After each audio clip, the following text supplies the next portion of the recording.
To clear UPSC you must be rich. आपको अमीर बनना पड़ेगा, not in terms of monetary value but in terms of your thoughts. चलो एक example के थ्रू समझते हैं। जब एक अमीर आदमी एक बहुत महंगी चीज़ खरीदता है, मान लेते हैं जूता, तो गरीब आदमी उसे देख के समझता है कि ये मूर्ख है। वाइस वर्सा, जब एक गरीब आदमी एक बहुत सस्ती चीज़ खरीदता है तो अमीर आदमी भी उसे देख के यही सोचता है। मगर इन दोनों में सही कौन है, समझते हैं। जब एक अमीर आदमी 10,000 रुपये का जूता खरीदता है तो उसे 10 साल तक पहनता है, मतलब कि हर साल उसके जूते की कॉस्ट 1,000 रुपये हुई। मगर एक गरीब आदमी जब ये सोचता है कि तो मूर्ख है, एक नॉर्मल सा जूता तो 500 रुपये का भी आ सकता है, तो क्यों ना उसी को खरीद लिया जाए। मगर वो जूता 2 महीने 3 महीने 4 महीने भी नहीं टिकता।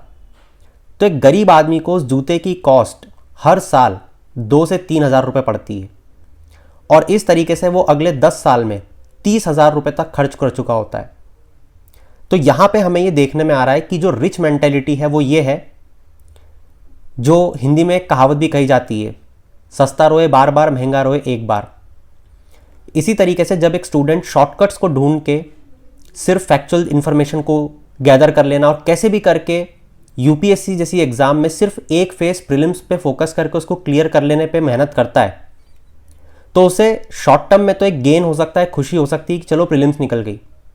मगर जब सेकंड फेज की बारी आएगी तो उसका वही हाल होगा और उसको वही कॉस्ट बियर करनी पड़ेगी जो एक पुअर व्यक्ति को उस जूते को खरीदने में पे करनी पड़ी थी over a period of long time, that is in 10 years. तो इससे हमें मैसेज ये मिलता है कि हमें एक हॉलिस्टिक तैयारी करनी चाहिए, दोनों फेज दैट इज प्री और मेंस को साथ में लेकर। अगर आप एक हॉलिस्टिक प्रिपरेशन नहीं कर रहे हो तो शॉर्ट टर्म गेन के थ्रू भी आपको कभी भी एक बड़ी सक्सेस हासिल नहीं होगी। इस पर आपका क्या विचार है, चैट सेक्शन में ज़रूर बताना।